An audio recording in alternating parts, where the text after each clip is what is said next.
I never thought fear could sound like love until the night my son came to my door with a crowbar in his hand. Every night at exactly 9:30 p.m., my phone would ring twice. Not once, not 3 times, always twice. And when I answered, I'd hear the same words. "Mom, did you lock the doors?" At first, I thought it was endearing. A grown man worrying about his mother living alone on the cliffs of Alabama. I'd laugh and say, "Yes, sweetheart, all locked." He'd exhale softly, relieved. Then we'd chat about little things, his new project, my garden, the neighbor's cat. But as weeks turned into months, the questions started to sound less like concern and more like a warning. That night, the storm rolled in from the coast. The ocean sounded angry, waves crashing against the rocks beneath my window. My husband's old chair creaked as I rocked, watching lightning crawl across the sky. It had been 5 years since Mark passed, yet on stormy nights I still half expected him to walk in, smelling of pines, salt, and coffee. Then the phone rang. Twice. "Hi, honey," I said. "Mom," Lucas whispered, voice tight, "did you lock the doors?" "Yes, front and back. Same as always." A long pause. Static. Then he spoke again, quiet, but sharp. "If you ever hear humming before I call, don't go outside. Promise me." "Humming?" I repeated, uneasy. "What are you talking about?" "Just promise, Mom." The call dropped. I sat there, the house breathing around me. And then, beneath the roar of the storm, I heard it, faint, low, and human, a humming sound, coming from the back porch. My blood turned cold. The porch light flickered twice and went out. Something brushed the glass. Lucas's voice echoed in my head. "Did you lock the doors?" I checked every bolt again, then waited through the night, eyes on the window, listening to that soft humming fade into the sea wind. When I woke up, the storm had passed, but the air outside felt different, heavy, watchful. The sea below the cliffs was still restless, and fog hugged the edge of the yard like a living thing. I told myself last night's humming was only the wind, just an old woman's imagination. But then I stepped outside and froze. Footprints. Deep, muddy prints led from the tree line straight to my porch. And tied to the back door handle was a thin red string fluttering in the cold morning air. Someone had been there. I locked the door again, double-checked every window, and reached for my phone to call Lucas. No answer. Voicemail. Then a new message blinked on the screen. From an unknown number. "He's not who you think he is." My heart pounded. Before I could even reply, another message appeared. "Check your mailbox." I walked slowly down the path, the grass still wet from rain. Every sound seemed louder, the wind, the gulls, even my own breath. Inside the mailbox sat a white envelope. No handwriting, no stamp, just my name, Eleanor, typed neatly on the front. Inside was a photograph. My house. Taken from the woods behind it. Through the window, you could see me, sitting in my husband's chair, phone pressed to my ear. Someone had been watching me. On the back of the photo, in block letters, "You were supposed to move." I stumbled backward, clutching the photo. Was this some twisted prank? Or was it connected to the company my husband once worked for, the one he never talked about before he died? I called Lucas again. Still nothing. My hands trembled as I poured coffee I couldn't drink. Then, just after noon, the phone rang. Not Lucas this time, a different voice. A man's, calm and direct. "Mrs. Brooks, my name is Thomas Keaton. I've been trying to reach you." "Who are you?" I asked. "A private investigator. I believe your late husband's death was not an accident." The words hit like a punch to the chest. He spoke of Helix Core Research, Mark's old company. According to him, there had been a cover-up, secret experiments, stolen data, people silenced, and someone had destroyed the evidence 5 years ago. The same week, my husband died in that so-called electrical fire. I gripped the phone tighter. "What does this have to do with my son?" Thomas hesitated. "Lucas has been meeting with David Rains, the executive your husband tried to expose. He thinks Rains is protecting you, but he's being used." Silence filled the line. Then Thomas's voice grew urgent. "If your son calls tonight, don't tell him we spoke. And whatever happens, don't leave your house." The phone clicked. The line went dead. I stood there, staring at the silent receiver. And in that moment, faint but unmistakable, I heard it again. That same low humming drifting through the hall. It was back. That night, I couldn't sleep.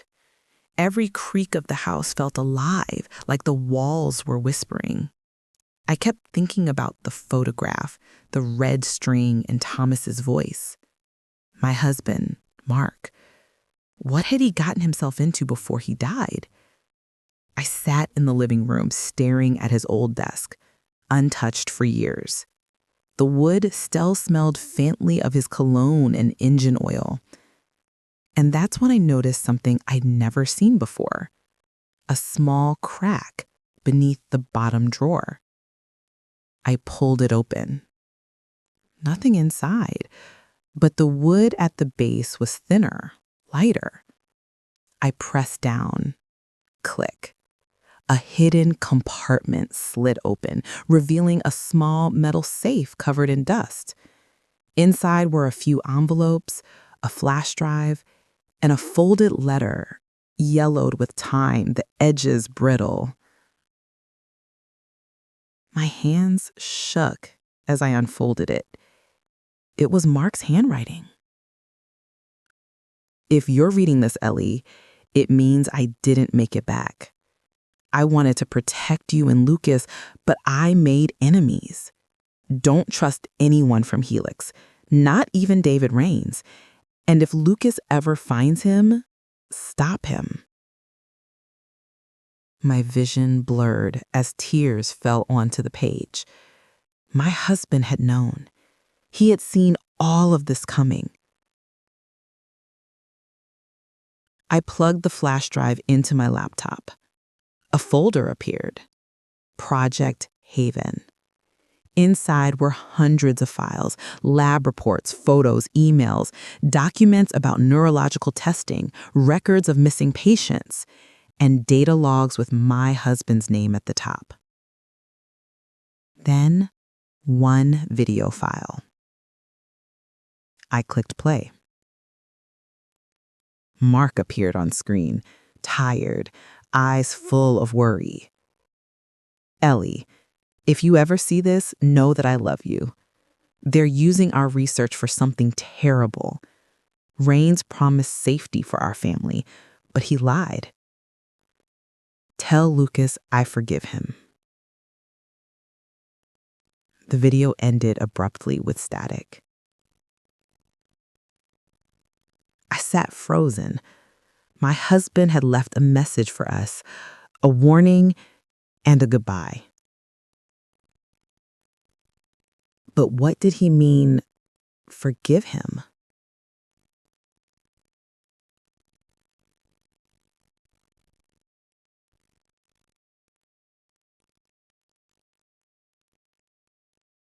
The knock came at midnight.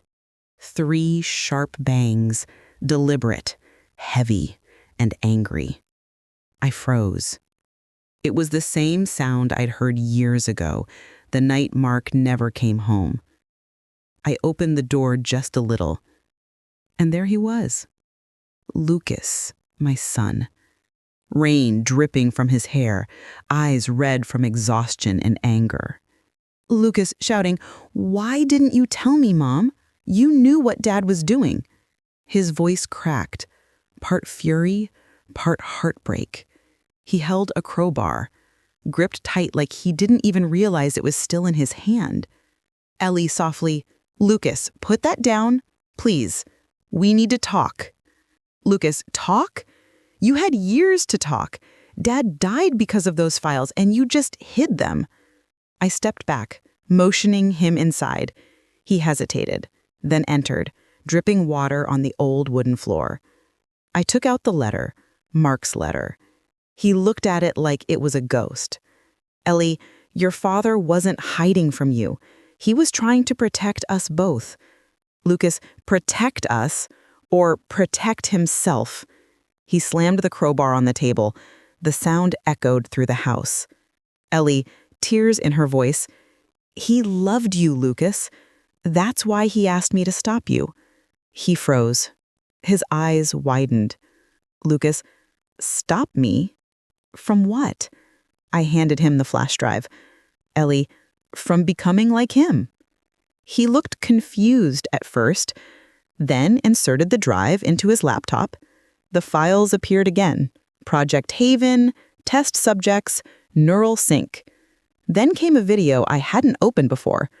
Mark again, only this time younger. He was in a lab talking to a man in a white coat.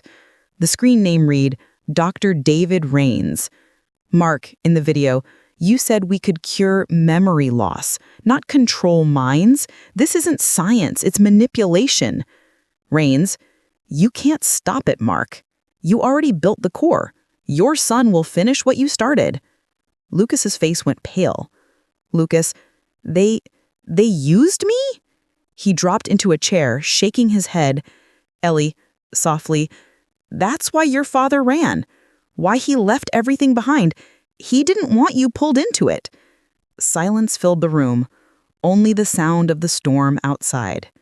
For the first time in years, my son looked like that scared little boy again. He covered his face with his hands, whispering, "I just wanted to understand him. I didn't know it would lead here."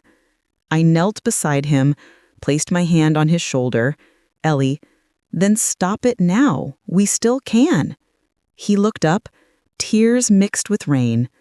Lucas, "Then we go to Rains, tonight." The road to Helix Labs was long and winding. The rain made everything look ghostly. Streetlights blurred through fog like fading memories. Lucas drove in silence. His jaw was tight, his eyes fixed ahead. Ellie narrating softly. It was the same road his father once took. I could almost see Mark's reflection in the window, as if he was watching over us. When we reached the gates, they were half broken, rusted from years of neglect.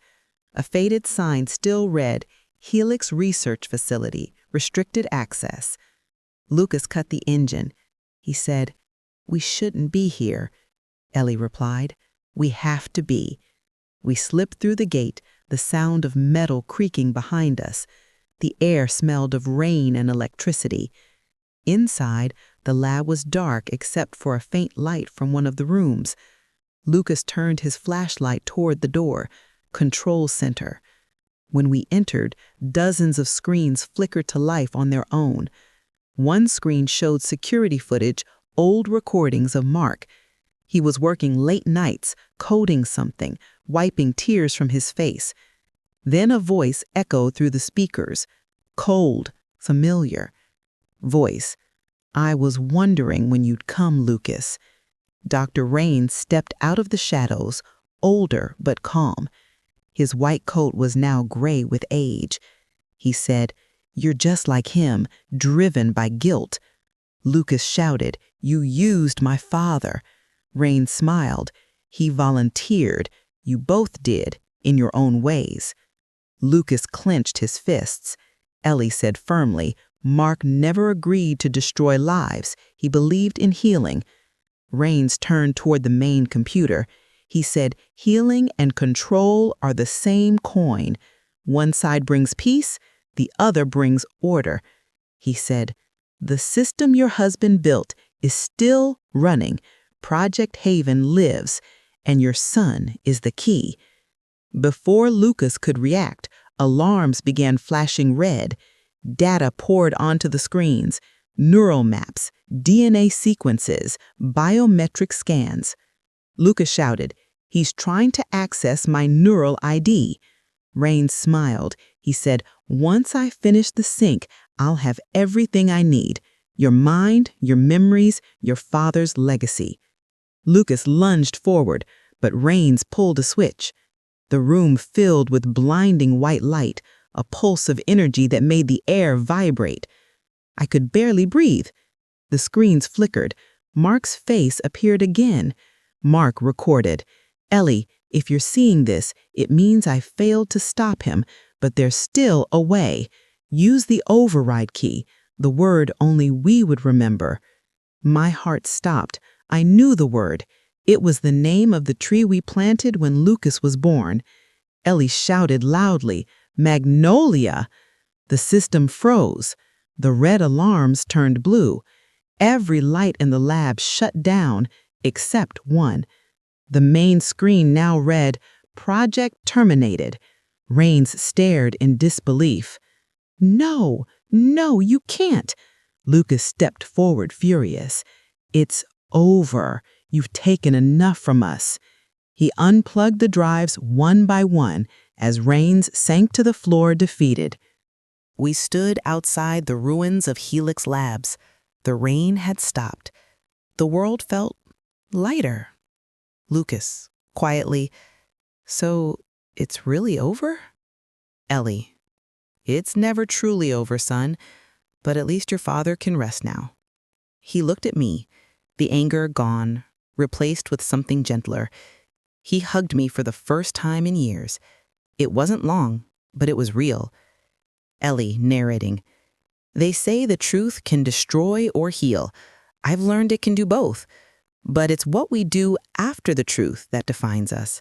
People often say, time heals everything. But time doesn't heal. People do. Forgiveness does. Truth does. The old house stands quiet again. The magnolia tree outside sways gently, its petals glowing in the fading light. Lucas places a small wooden box at the base of the tree. Inside, a photo of his father, a letter, and the old lab key. Lucas says, Goodbye, Dad. Ellie watches from the porch, tears glistening, but with a small, peaceful smile. The sound of distant thunder fades into the hum of cicadas and birds. We can't rewrite the past, but we can choose what tomorrow looks like. And maybe, just maybe, that's enough. If this story touched your heart, don't forget to like, share, and subscribe. Every story deserves to be heard.